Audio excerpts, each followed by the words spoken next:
Esto no es una leyenda. Sucedió en un pueblo de México, una noche de 1978.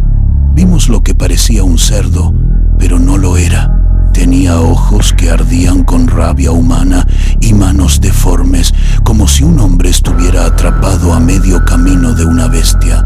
Lo amarramos a un poste de luz frente a la vieja escuela. Solo había una forma de que esa cosa perdiera su poder, un castigo ancestral, brutal y definitivo. Lo que hicimos esa noche nos reveló que la realidad es mucho más aterradora que cualquier mito. ¿Estás listo para saber lo que realmente es un nahual? Abre la puerta. La verdad te espera en la oscuridad.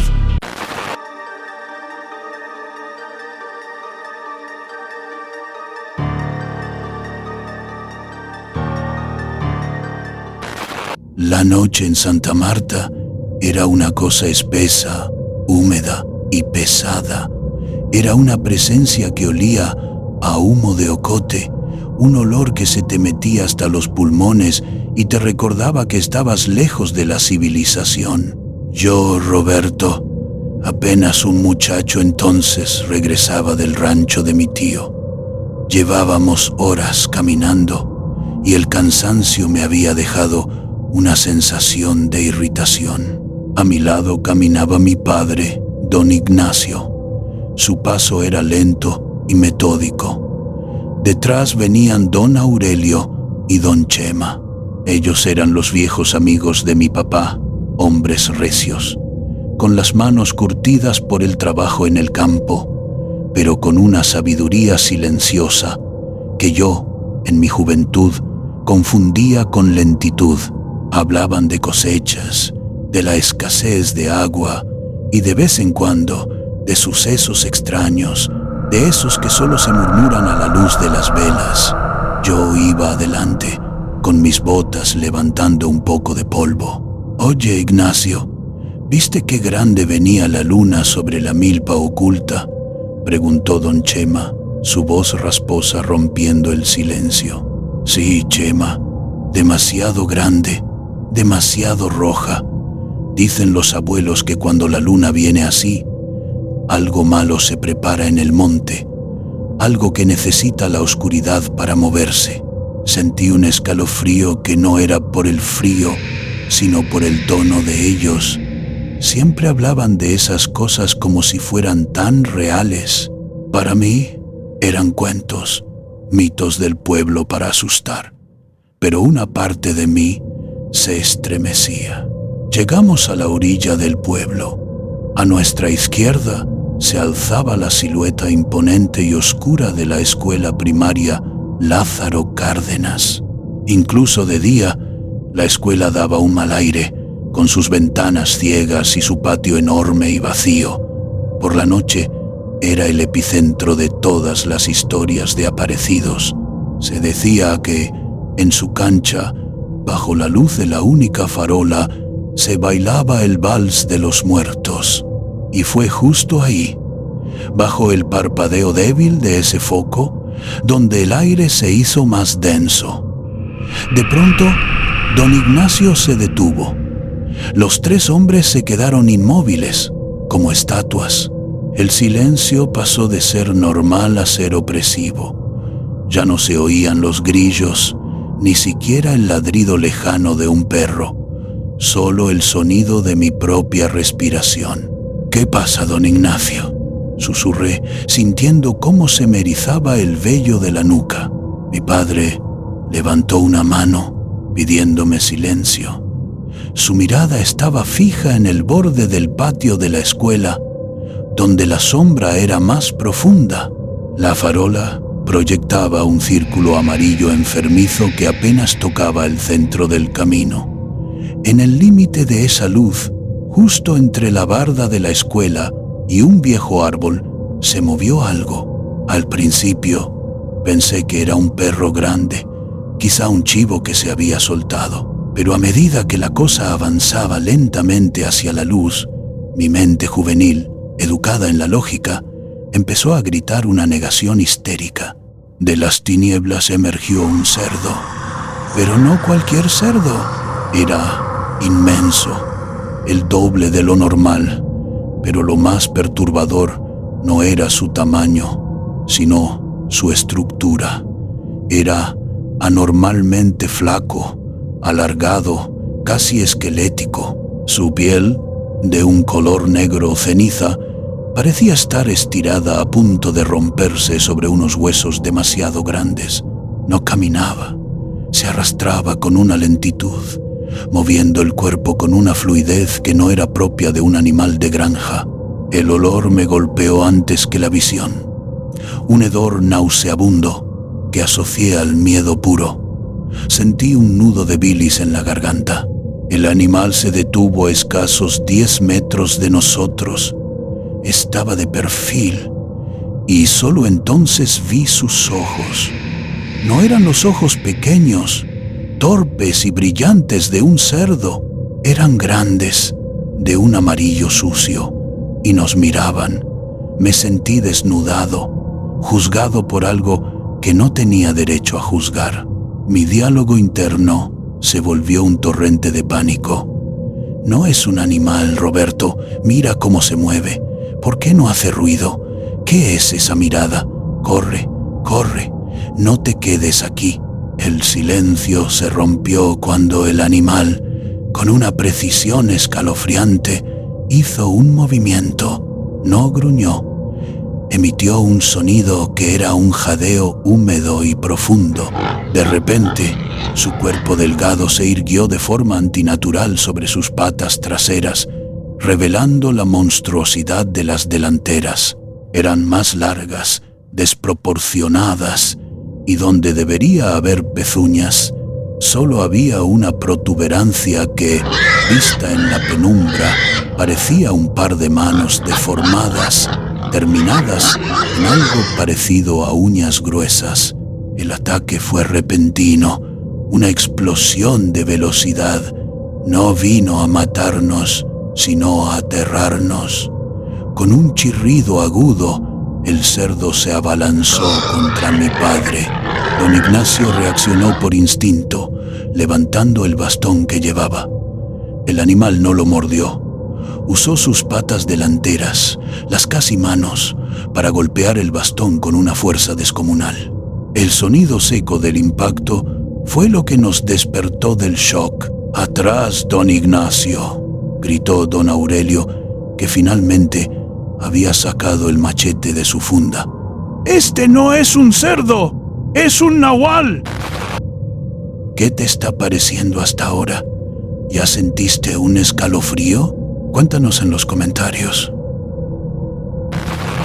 Esa palabra, nahual, la creencia ancestral, el miedo más profundo del pueblo, se hizo presente frente a nosotros.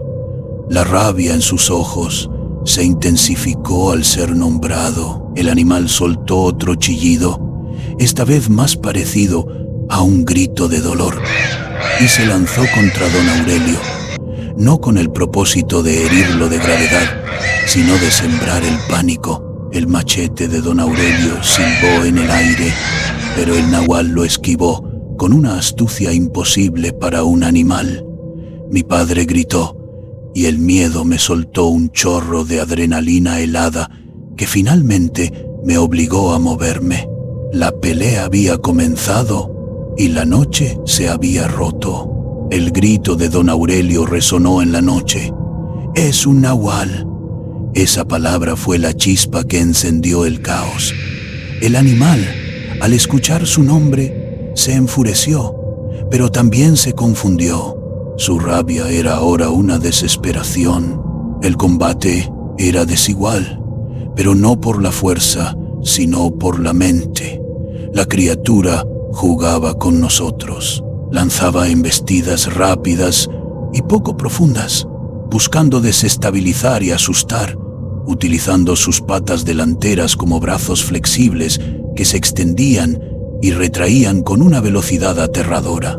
Don Chema, que había quedado paralizado por un momento, reaccionó como un hombre de campo, buscando una herramienta de trabajo. Tomó una vara de mezquite que estaba tirada a un lado del camino. Ignacio, a los ojos. Roberto, busca algo para amarrar, gritó don Chema. Mi padre y don Aurelio se movieron en círculo, el bastón y el machete creando una barrera de madera y acero. El nahual era rápido, pero los viejos tenían la paciencia del cazador. En un momento de distracción, cuando el cerdo se lanzó hacia mi padre, don Aurelio lo enganchó con el machete en una pata trasera. No fue un corte profundo, pero lo suficiente para que la bestia soltara un chillido agudo, un sonido que era más cercano al de un humano quemándose que al de un puerco. El ruido, el olor, los gritos de los hombres alertaron finalmente a los vecinos. Se empezaron a abrir las ventanas de las casas más cercanas. Doña Fina, la chismosa del pueblo, gritó desde su balcón y tío Luis, un hombre corpulento, salió de su casa con una escopeta que usaba más como garrote que como arma de fuego. «Es el animal de don Silverio. Está enloquecido», gritó uno. Pero don Aurelio, con la cara empapada de sudor y una determinación terrible, gritó de vuelta: «No es un cerdo, es el que camina en dos patas. Ayúdenos a amarrarlo, es un nahual». La palabra era un tabú, una verdad incómoda que nadie quería aceptar, pero la visión del animal, retorciéndose con esa rabia antinatural y esas extremidades largas, venció la incredulidad. Los hombres del pueblo se unieron a la refriega. La lucha para someterlo fue brutal. Sentí la piel áspera y fría del animal bajo mis manos mientras intentaba sujetar una de sus patas delanteras. Era una musculatura extraña, fuerte como un toro, pero flexible y rápida.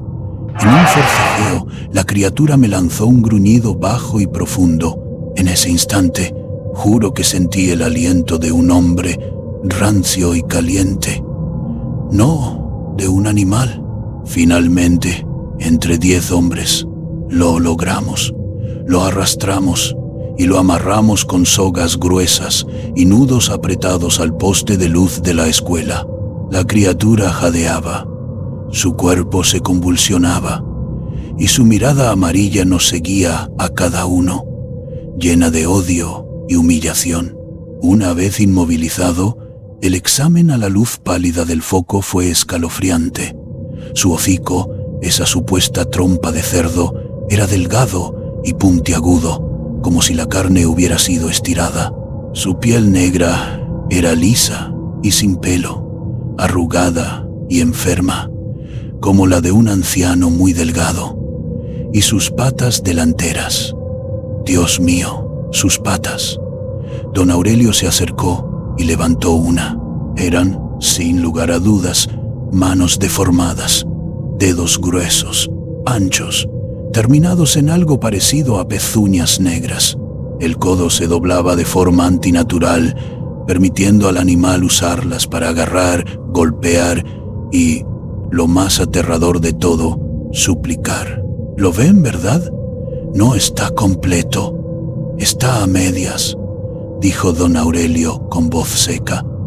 Este demonio no se transforma del todo, por eso tiene la inteligencia y las manos. Hemos capturado a un hombre. Lo que está amarrado es un hombre. Pero mira esos ojos, mira esa boca. ¿Cómo puede ser? Esto no está en los libros. Esto es pecado. Debemos soltarlo. Debemos llamar a alguien. ¿Pero a quién? ¿A la policía? ¿Cómo les explicas esto?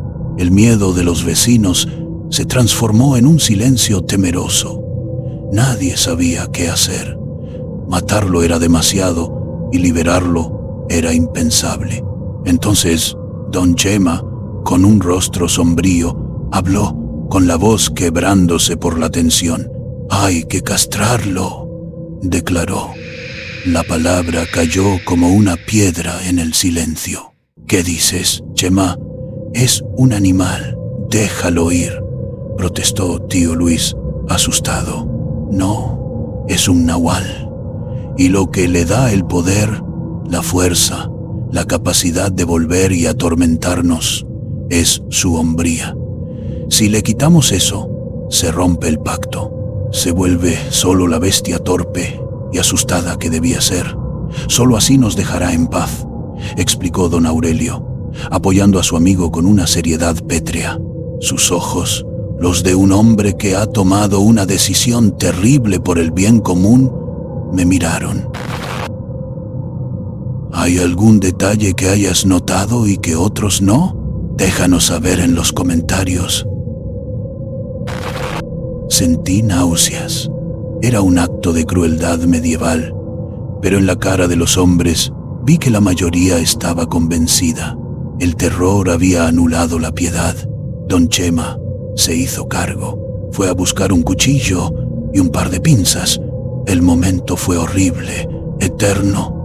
Don Chema se acercó al animal amarrado. El cerdo nahual, que había permanecido en silencio como si entendiera lo que venía, emitió un gruñido bajo. Cuando don Chema se agachó y lo sujetó, la criatura soltó un alarido. Fue un chillido puro, gutural, lleno de un dolor y una desesperación que solo puede sentir un ser consciente. Escuché el sonido metálico del cuchillo y un grito tan humano, tan cargado de agonía, que me hizo cerrar los ojos. Duró apenas un instante, pero en mi mente sigue sonando ese aullido de dolor absoluto. Cuando terminó, don Chema se levantó con el rostro pálido, temblando. El nahual, ahora magullado y humillado, se derrumbó contra el poste. El cambio fue inmediato. El brillo inteligente de sus ojos se apagó. El gemido que salió de su hocico ya no era el lamento humano. Era el gruñido bajo, torpe y asustado de un cerdo común. El poder se había esfumado. Don Aurelio desató las cuerdas. El animal cojeó, con movimientos torpes y desorientados, y se perdió en la oscuridad del pueblo. Habíamos ganado, pero la victoria sabía a culpa. La caminata de vuelta a casa fue la más larga y silenciosa de mi vida. Los demás vecinos habían regresado a sus casas, cerrando ventanas y puertas con la esperanza de que el silencio devolviera la normalidad. Pero la normalidad había muerto amarrada a ese poste de luz. El lamento humano, que se convirtió en un simple gruñido de cerdo, se había quedado grabado en mi tímpano. Lo hiciste, Roberto. Fuiste parte de esto. Ayudaste a castigar a una criatura que se movía y pensaba como un hombre. ¿Qué clase de maldad hemos desatado? Me recriminaba mi voz interna. Llegué a la casa y me metí en la cama, pero no dormí. Había presenciado no solo un fenómeno sobrenatural, sino un acto de justicia ancestral y brutal. A la mañana siguiente mi padre me despertó antes de tiempo. Su rostro estaba duro, sin expresión, pero sus ojos estaban inquietos. «Vístete, Roberto. Vamos con don Aurelio. Ha llegado una noticia. Dicen que don Silverio ya no amaneció», me dijo con voz baja. Don Silverio, el ermitaño, el hombre huraño que vivía en el jacal más alejado, conocido por criar cerdos y por su fama de saber cosas, de practicar las artes oscuras de las que nadie quería hablar. Un escalofrío me recorrió de pies a cabeza. Caminamos hacia la casa de don Silverio. El camino era polvoriento, con magüeyes a los lados. Nadie se acercaba a su jacal de adobe y techo de lámina. Llegamos a la puerta. Estaba entreabierta. Don Aurelio no llamó, empujó. El interior era pequeño, oscuro, y olía a enfermedad, a suciedad y a algo peor, a muerte reciente. Don Silverio estaba tendido en su catre. Era un hombre ya anciano, delgado hasta el hueso, con la piel curtida.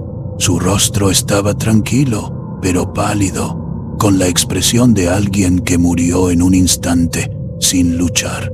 «Ha sido natural, Aurelio». «La edad», murmuró mi padre, cruzándose de brazos con respeto. «Cállate, Ignacio». «Mira», respondió don Aurelio, y la autoridad en su voz hizo que mi padre se quedara en silencio. Don Aurelio se arrodilló junto al cuerpo. El viejo levantó con delicadeza la sábana sucia que cubría al difunto, y entonces lo vi. Justo en la zona de la ingle, don Silverio tenía una herida. No era una marca de vejez, ni una pústula de enfermedad.